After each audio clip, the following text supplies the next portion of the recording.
नमस्कार, अफसरनामा में आप सभी का स्वागत है। मैं हूं आदित्य नामदेव। आज मैं आपकी मुलाकात एक ऐसे अधिकारी से करवाना चाह रहा हूं जिन्होंने पत्रकारिता भी की, एमबीए भी किया उसके बाद, और उसके बाद एफसीआई में क्लास 1 ऑफिसर भी वो रहे। लेकिन मां का सपना था कि वो यूपीएससी क्रैक करें, एक आईपीएस अधिकारी बने। और सबसे बड़ी बात है, मुझे बताते हुए बहुत खुशी हो रही कि कोरबा कोयले के नाम से जाना जाता है। और कोरबा ऐसा रहा नहीं कि कोरबा में कोई रह के कोयले की कालिक किसी के ऊपर ना लगी हो, लेकिन बहुत खुशी होती मुझे जानकर कि वो कोरबा में जरूर हैं, लेकिन उन्होंने अपने दामन में आज तक कोयले की कालिक लगने नहीं दी। मैं बहुत स्वागत करता हूं 2015 बैच के आईपीएस अधिकारी सिद्धार्थ तिवारी साहब का। नमस्कार सर। नमस्कार। शुरुआत मैं दिल्ली से ही करूंगा सर, जहां आपका जन्म हुआ है। पहले परिवार के बारे में, माता पिता के बारे में बताएंगे सर। मैं एक मध्यम वर्गीय परिवार से ताल्लुक़ रखता हूँ। मेरे पिताजी कानपुर से हैं और लगभग 50 साल पहले कानपुर से दिल्ली नौकरी के लिए आ गए। मेरी माताजी भी दिल्ली की ही हैं और वो एक सरकारी स्कूल में अंग्रेज़ी की अध्यापिका रहीं। और हम 2 भाई हैं। मेरा छोटा भाई पहले भारतीय नौसेना में लेफ्टिनेंट कमांडर था, अब विदेश में बस गया है। और मैं हूँ, ये हमारा परिवार है। मेरी पत्नी है और एक छोटी सी बिटिया है। स्कूल लाइफ के बारे में थोड़ा सा बताएंगे सर जी। जैसे मैंने आपको बताया, मेरी पैदाइश परवरिश सब दिल्ली में ही रहा। तो बाल भारती पब्लिक स्कूल से मैंने पढ़ाई करी, 12वीं तक साइंस से पढ़ा, परंतु साइंस में मुझे इतना इंटरेस्ट नहीं आया। फिर मैंने बिजनेस इकोनॉमिक्स ऑनर्स किया दिल्ली यूनिवर्सिटी से, महाराजा अग्रसेन कॉलेज से। वहाँ से जब मैं कॉलेज में था तो मेरी रुचि डिबेटिंग में हुई। मैं काफ़ी सारे एक्स्ट्रा करिकुलर एक्टिविटीज़ में बोलता था, कॉलेज का एंकर था। और इसके माध्यम से मुझे लगा कि पत्रकारिता भी मेरे लिए एक फील्ड है। मुझे बहुत सारे पत्रकारों से मिलना होता था जब दिल्ली यूनिवर्सिटी में स्टूडेंट था। फिर मैंने Jamia Millia Islamia mass communication research centre से मेरा एडमिशन हुआ वहाँ पे, और वहाँ पे मैंने जर्नलिज्म की पढ़ाई करी। जर्नलिज्म की पढ़ाई के बाद कुछ टाइम मैंने इंटर्नशिप भी करा इन जर्नलिज्म। बट मुझे समझ में आया कि आपका पेशा बेहद चुनौतीपूर्ण है, स्पेशली जब वो बिगनिंग में होता है, और शायद मैं उसके लिए कट आउट नहीं हूँ इन दैट रोल। तो फिर मैंने एमबीए किया। एमबीए करने के बाद जैसा कि आपने बताया, फूड कॉरपोरेशन के दिल्ली हेडक्वार्टर्स में मेरी पदस्थापना हुई। वहाँ पर क्योंकि मैंने जर्नलिज्म किया हुआ था तो जनसंपर्क विभाग में मेरा पदस्थापना हुआ। उसके बाद स्थापना में मैं रहा, और एफसीआई में रहते रहते मुझे यूपीएससी का मन आया कि मैं यूपीएससी भी दूँ। मेरी माताजी का तो काफ़ी समय से ये सपना था, परंतु 2013 में जब पैटर्न चेंज हुआ और जब मैं फूड कॉरपोरेशन में था और वहाँ पर वरिष्ठ पदों पर आईएएस, आईपीएस, आईआरएस ऐसे सेंट्रल सर्विसेज के ऑफिसर्स आते थे, उनको देखकर लगा कि हम भी ये कर सकते हैं। प्रयास किया, माता पिता के आशीर्वाद से, भगवान की अनुकंपा से सेकंड अटेम्प्ट में मेरा सिलेक्शन हुआ, और अब मैं छत्तीसगढ़ में I am serving with pride. Siddharth sir, माँ बाप की डांट और माँ बाप की मार बच्चे के बेहतर भविष्य के लिए होती है। तब का समय माँ बाप से मार खाए बिना किसी का गुजरता नहीं था। अब तो खैर आप एक बच्चे को हाथ लगा दे तो बहुत बड़ी बात हो जाती है। बहुत अंतर आया पहले और अभी के समय में। 7वीं क्लास की वो मार माँ से, जब एक गलती की थी अपने स्कूल में, वो मार ने भी बहुत बदलाव किया सिद्धार्थ में। जी बिल्कुल, मतलब ये मेरा विश्वास है कि हर एक बच्चा अपने माता पिता का प्रतिबिंब होता है। उसकी परवरिश, उसके व्यक्तित्व में उसके माता पिता एक बहुत अहम किरदार होते हैं। और आपने गलती बोला, मैंने एक घड़ी को चुराया था और मेरी माता को पता चला कि मैंने एक घड़ी को चुरा के लेके आया हूँ। एक घड़ी आई थी जिसके अंदर दबाते थे तो वो बोलती थी, तो वो बहुत यूनिक सी चीज़ हुआ करती थी उस वक्त। तो वो एक ग्राउंड में मुझे मिली, मैं लेकर आ गया उठाकर। मेरी माताजी को पता चला तो खूब पिटाई हुई और रात भर के लिए मुझे घर से बाहर खड़ा कर दिया। तो जो ईमानदारी सीखी वो माताजी पिताजी से सीखी कि सम्मान के साथ रहना है, अपना जो सही है उसके लिए काम करना है। और मैं हमेशा शुक्रगुजार हूँ कि मुझे भगवान ने ऐसे माता पिता दिए जिन्होंने मुझको और मेरे भाई को ऐसी परवरिश दी। पत्रकारिता आप कर रहे थे सर, पढ़ाई भी आपने की, कुछ महीने की इंटर्नशिप भी आपने की। दिल्ली में पत्रकारिता बहुत आसान नहीं होती सर। शुरुआत के खास तौर से 8-10 साल जब शुरुआत आप करते हैं तो वो फेस बहुत मुश्किल भरा होता है, लेकिन ये कहा जाता है कि उससे जो निकल के आगे तो चूंकि सागर है, बहुत सारी जगह आपको कहीं ना कहीं नौकरी बेहतर मिल सकती है। दिल्ली का वो एक्सपीरियंस 8-9 महीने का ही रहा होगा, लेकिन कैसा एक्सपीरियंस रहा? नहीं, लगभग साल भर का हमारा जर्नलिज्म का कोर्स था। और जामिया मिलिया इस्लामिया में जो मास कम्युनिकेशन रिसर्च सेंटर है वो उस वक्त बहुत कम इनटेक था, बहुत ही कम बच्चों का वहाँ पे सिलेक्शन होता था और बहुत ही बड़ा कैंपस था। और वहाँ पे जब गए तो बहुत दिग्गज नाम वहाँ से पढ़ के निकले हैं। शाहरुख खान, बरखा दत्त, मौनी रॉय जो फिल्म अभिनेत्री हैं वो मेरी बैचमेट हुआ करती थी इन अ डिफरेंट कोर्स। तो वहाँ पे आकर पहले तो एक्साइटमेंट भी होता था क्योंकि वहाँ पे कई सारे ये कैमरा, लाइटिंग, एडिटिंग, सही कई सारी चीज़ों पे हमको सिखाया जाता था। और पर जैसे कि मैंने बोला, आप एक सपना लेके आते हैं, आप भी जर्नलिज्म में वो सपना लेके आए होंगे, बट धरातल और सपने में एक गैप होता है। तो voice of the voiceless, harbinger of social change, ये सब विचार लेके मैं अपने मन में आया था। मुझे लगा कि जो कॉम्पिटेंस के लिए चाहिए वो अभी मुझे डेवलप करने में थोड़ा समय लगेगा। और क्योंकि मैं एक मध्यम वर्गीय परिवार से था तो अच्छी नौकरी हमारी दरकार होती है, हमें गुड करियर बहुत ज़रूरी होता है। तो इसलिए मैं अब भगोड़ा पत्रकार हूँ और आप इन एक्शन पत्रकार हैं। तो जैसी किस्मत रही, फिर समय आता रहा, जैसे आता रहा वैसे उसके हिसाब से आदमी डिसीजन लेता है और आगे बढ़ता रहता है। एमबीए भी किया उसके बाद मैंने एमबीए किया, जैसे कि मैंने आपको बताया। फिर अगर पत्रकारिता नहीं तो कॉरपोरेट सेक्टर एक नेक्स्ट ऑप्शन होता है कि कॉरपोरेट सेक्टर में नौकरी करेंगे। तो इसलिए मैंने फिर एमबीए के लिए प्रिपेयर किया और एमबीए में एडमिशन भी हो गया भगवान की कृपा से। उसके बाद आगे की कहानी मैंने आपको बताई। एमबीए के बाद एफसीआई और एफसीआई के बाद छत्तीसगढ़। मैंने सुना है सिद्धार्थ, जब दिल्ली में रहते थे आप तो आप खोजते रहते थे कि कहाँ डिबेट कंपटीशन, क्योंकि अच्छे पैसे उस समय मिलते थे, शायद पढ़ाई का पूरा खर्चा डिबेट नहीं दे दिया। जी जी जी, जो दिल्ली यूनिवर्सिटी में जब था तो 300 रुपये, 200 रुपये, 100 रुपये, 1000 रुपये, ऐसे हर एक कॉम्पिटिशन के लिए प्राइज मनी होता था। तो हम युवा थे तो जाते थे अपने दोस्तों के साथ, मेरे 2 दोस्त थे, उनके साथ मेरी टीम थी। फिर हम लोग जाते थे और कोशिश करते थे कि जीत के आएँ, और जीते भी, बहुत जीते। और उसने ही मेरा जो public speaking, how to present, तो ये सब मुझसे कई सारे साथी पूछते हैं। तो बहुत ओवर पीरियड ऑफ टाइम ये डेवलप होता है, बहुत धीरे धीरे धीरे काम करते हैं। जैसे आपने दिल्ली में घूमने की बात बोली, तो हम लोग जब अपने घर से घूमने जाते थे तो मेरे माता पिता, जैसे हम लोग जाते थे उस वक्त ऑप्शंस भी नहीं होते थे, मॉल वगैरह तो थे नहीं उस वक्त दिल्ली में, तो हमको लेके जाते थे, जैसे कुतुब मीनार ले गए, लाल किला ले गए। फिर वहाँ की कहानी मेरी माताजी पिताजी मुझे बताते थे, उससे हमारा इंटरेस्ट होता था। बहुत सारे जैसे अग्रसेन की बावली करके, आपको शायद नाम भी नहीं आपने सुना होगा, कि कनॉट प्लेस के बीच में एक लगभग 500-600 साल पुरानी एक बावली है जिसके अंदर पानी भरा रहता था और उससे वो निकालते थे। ऐसे बहुत सारे मॉन्यूमेंट्स दिल्ली में हैं, इतिहास का गढ़ है दिल्ली।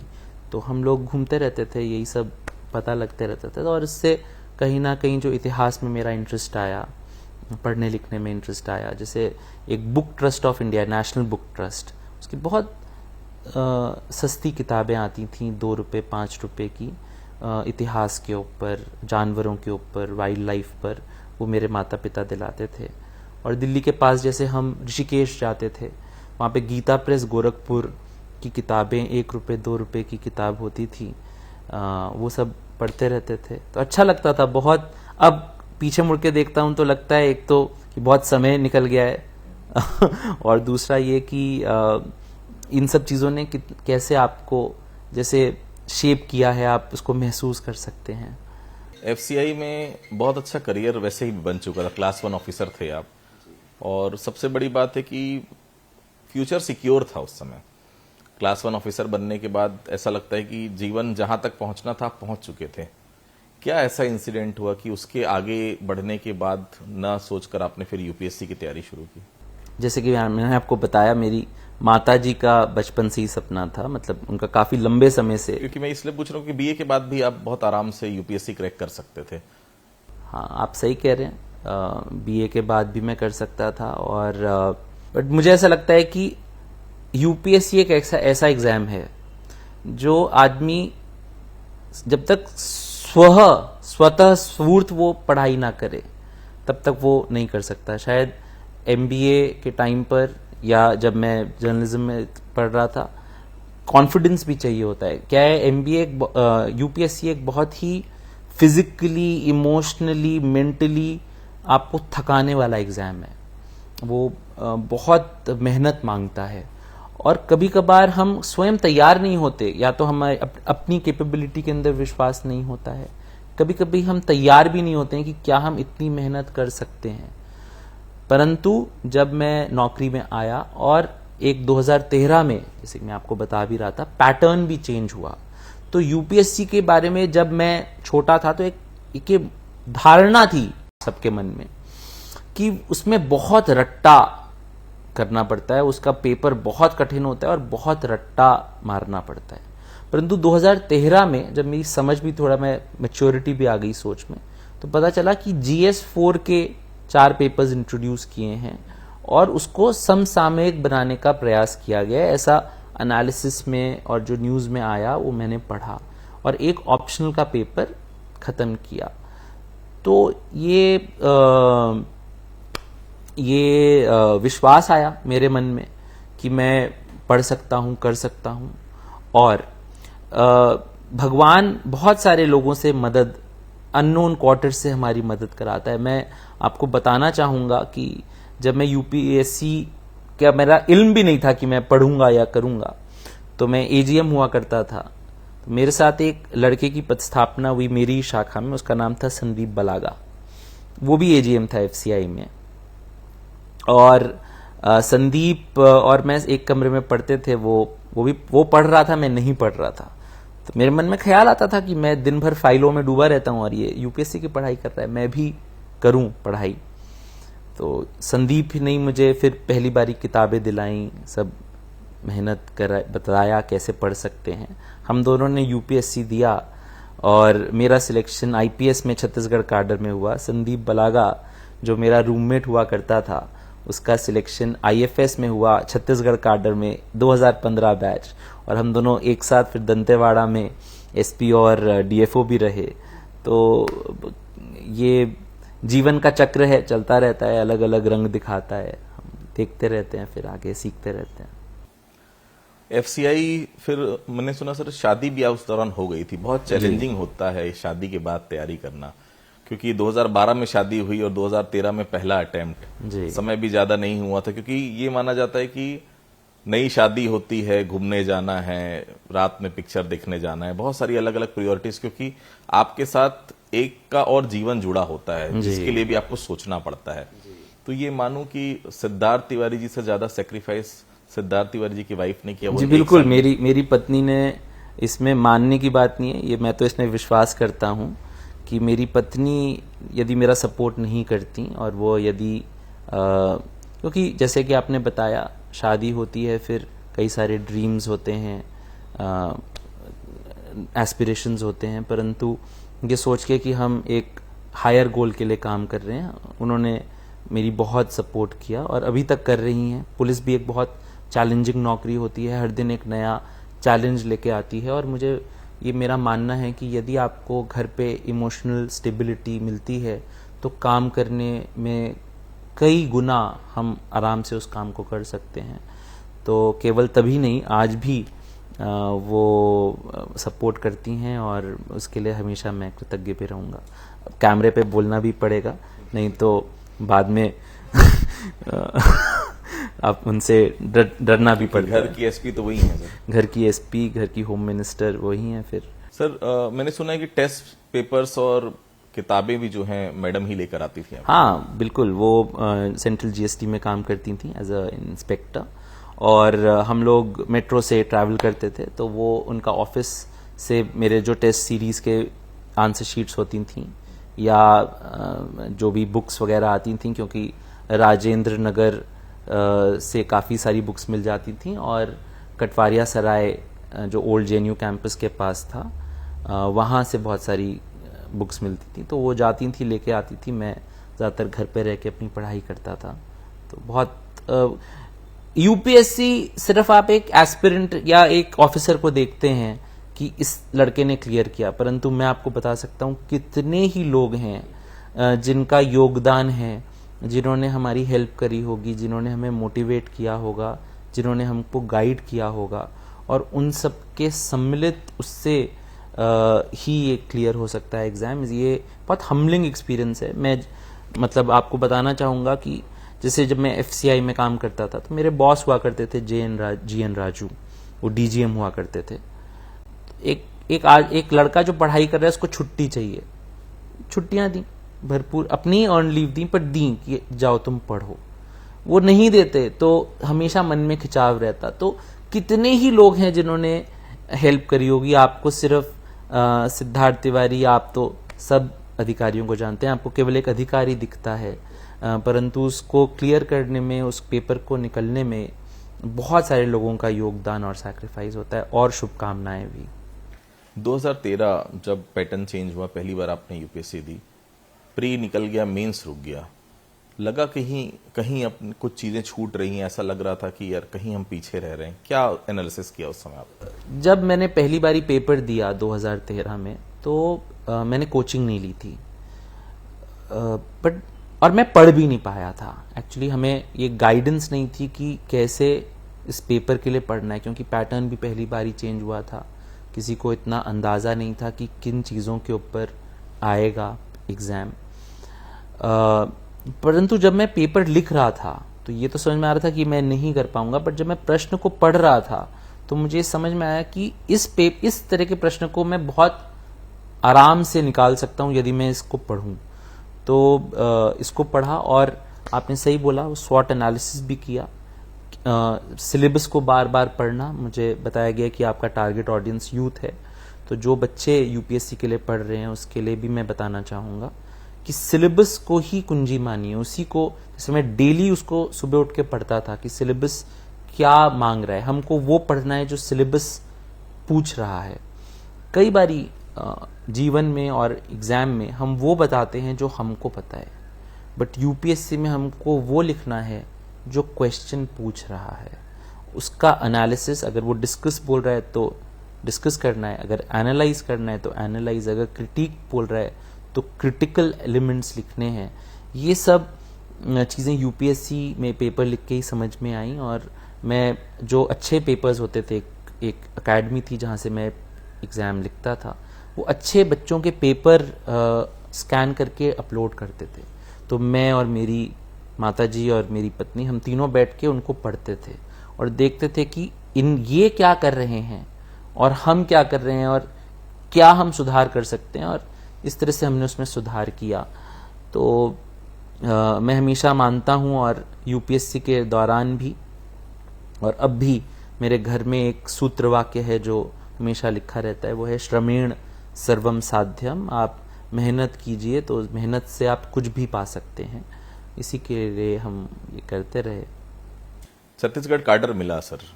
छत्तीसगढ़ उस समय, दिल्ली में रहने वाले के लिए छत्तीसगढ़ उस समय वैसे भी बहुत सारी एक्टिविटीज हो रही थी, नक्सल मूवमेंट बहुत ज्यादा था। जब कार्डर मिला सर तो क्या एक्सप्रेशन था घर वालों का? कुछ बात को लेकर कुछ सोच की यार छत्तीसगढ़ है, दंतेवाड़ा है, सुकमा है, बीजापुर है? जब छत्तीसगढ़ मिला तो ज़रूर कहीं ना कहीं माता पिता के मन में, पत्नी के मन में ये विचार रहा होगा कि छत्तीसगढ़ में ऐसा है। नक्सलवाद एक बड़ी समस्या थी। मुझे याद है कि 2013 में शायद झीरम घाटी का 2013 को हमला भी हुआ था, तो हम उस वक्त मैं यूपीएससी के लिए प्रिपेयर ही कर रहा था, और तो ज़रूर उनके मन में ये विचार रहे होंगे। परंतु बहुत ही अनोखी है आईपीएस की ट्रेनिंग। वो आपको एकदम ही रैंक आउटसाइडर से, एक लड़का जो शायद थाने के सामने से निकलने में भी थर्राता हो, घबराता हो, उसको चेंज करते हैं, पॉलिश करते हैं, तैयार करते हैं कि वो आ सके। और मैं तो खुद रहा हूँ सुकमा में, दंतेवाड़ा में, कोंडागांव में। यहाँ पे लगभग 4.5 साल मैंने अपने सेवा के दिए हैं, और मैं आपको एक गारंटी से बोल सकता हूँ कि जो सैटिस्फैक्शन और जो संतुष्टि बस्तर में सर्व करने में मिलती है, वो बहुत कम अन्य जगहों पे मिल सकती है, क्योंकि जनता के साथ एक जुड़ाव होता है। आप बदलाव लाते हैं और उसको अपनी आंखों के सामने बदलते हुए देख सकते हैं। जज्बा और एक जो वर्दी का जुनून होता है यंग सर्विस में जब आते हैं, वो भी एक एलिमेंट होता है। और ऑपरेशंस प्लानिंग, उसका एग्जीक्यूशन, उसका मॉनिटरिंग बहुत ही फास्ट पेस्ड और एक बहुत ही हम्बलिंग, जिसको आप, क्योंकि आप ये मानते हैं कि इतने सारे लोगों का जीवन आपके हाथ में या आपके कंधों पे उसकी जिम्मेदारी है, तो एक बहुत ही हम्बलिंग एक्सपीरियंस रहता है। बहुत चेरिश्ड मेमोरी होती है, और मेरी ही नहीं, मैं मानता हूँ हर एक उस अधिकारी की जो बस्तर में रहता है किसी भी स्तर पर, उसके लिए बहुत यादगार पल होते हैं जो वहाँ पे रहते हैं, और चुनौतीपूर्ण भी। किसी भी अधिकारी के लिए सर उसका पहला जिला जहां वो पुलिस कप्तान बन के जाता है, जहां वो सुपरिटेंडेंट बन के जाता है, उसके लिए उसका पहला प्यार होता है। कोंडागांव से शुरुआत मैं करूंगा सर। याद आता है आज भी वो कोंडागांव, उस समय का कोंडागांव, और आज, और कुछ यादें जो वहां की आप आज भी याद करते हैं? ज़रूर। मतलब पहला ज़िला जब आपको मिलता है तो जब तक आप एडिशनल एसपी रहते हैं, सीएसपी रहते हैं, तो सिर पे माई बाप होता है विभाग में, जो आपको अगर कोई गलती हो तो बचा ले, शेल्टर ले। अगर आपको मन में कोई दुविधा हो तो डायरेक्ट रिस्पॉन्सिबिलिटी आपकी नहीं होती है। बट जब आप एसपी होते हैं तो आपको सारे डिसीजंस लेने भी पड़ते हैं। बट आई वॉज लकी, मैं बहुत लकी था कि जो मेरे अभी वर्तमान आईजी हैं संजीव शुक्ला सर, वो उस वक्त डीआईजी कांकेर हुआ करते थे, और Sundarraj sir was my IG, और उन्होंने मुझसे गलतियां भी हुई होंगी और हुई थी। मैं जानता हूं कि कुछ डिसीजंस थे जो हम बेटर तरह से हैंडल कर सकते थे, लॉ एंड ऑर्डर था, और परंतु वरिष्ठ अधिकारियों ने हमेशा हमको सपोर्ट भी किया, हमको बताया भी, हमको रास्ता भी दिखाया कि क्या रास्ता है जिस पे आप चलेंगे तो समस्या भी कम होगी और समाधान भी निकलेगा। तो बहुत सीखने का मौका मिलता है, और उनके एडवाइस को मैंने आज तक फॉलो भी करता हूं, जो मेरे डीआईजी सर ने और आईजी सर ने उस वक्त बताया। संजीव सर तो आज भी कहा जाता है सर कि जीते जागती किताब है पुलिसिंग की वो। जी। कोंडागांव सर, फिर दंतेवाड़ा, एमसीबी, और अब कोरबा, सब अलग अलग जिले हैं सर। कोंडागांव नक्सल प्रभावित जिला, दंतेवाड़ा और उस तरफ आप चले जाइए, एमसीबी एकदम नया जिला, जो शायद सब कुछ आप लोगों ने ही किया होगा, क्योंकि अभी भी कोरिया अलग बना, फिर एमसीबी उससे अलग हुआ, अलग अलग जिले हैं। और ये महत्वपूर्ण जिला कोरबा। कोरबा, ऐसा मुझे लगता है सर, कोरबा का जब भी नाम आता है तो सभी, अरे कोरबा एसपी कौन, मतलब कोरबा पे दिलचस्पी बहुत लोगों की बहुत ज्यादा रहती है। ऐसा महसूस हुआ आपको भी? ऐसा नहीं है, हर एक ज़िला एक अपनी तासीर को लेके आता है, उसका एक यूनिक पॉइंट होता है, और हर एक ज़िले में काम करने की कुछ चुनौतियां भी होती हैं, चुनौतियां भी रहती हैं, और सिखाता भी है वो ज़िला कि अलग अलग परिस्थितियों में किस तरह से, क्योंकि पुलिसिंग, जैसे कि आपने बोला, संजीव सर, एक जीती जागती किताब है। पुलिसिंग एक ऐसा चीज़ है जो हम अंतिम दिवस तक अपने करियर के हम सीख सकते हैं। वो हर एक जगह की tradition, culture, law and order situation, जनता का रुख सब जगह अलग है।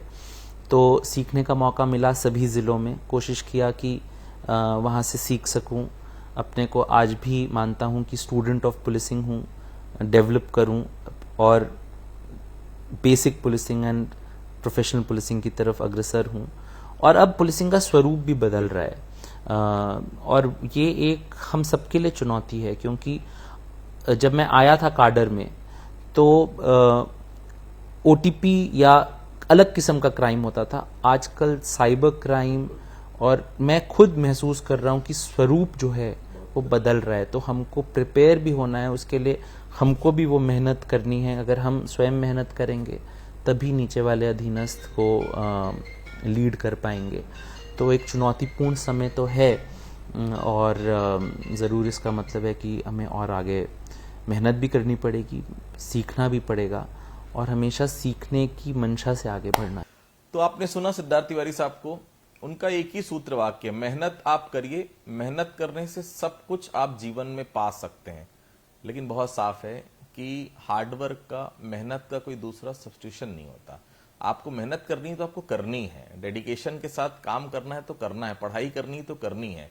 और यूपीएससी एस्पिरेंट्स के लिए बहुत साफ उन्होंने कहा कि आप सबसे ज्यादा अगर किसी चीज पर ध्यान दीजिए तो आप सिलेबस पर ध्यान दीजिए। सिलेबस आपने रट लिया, सिलेबस आपने देख लिया, सिलेबस आपने याद कर लिया, तो आपके लिए आगे की राह निश्चित तौर पर बहुत आसान हो जाएगी। अफसरनामा के लिए इतना ही। अगली बार फिर किसी अधिकारी से आपकी मुलाकात कराएंगे, तब तक के लिए बहुत बहुत धन्यवाद।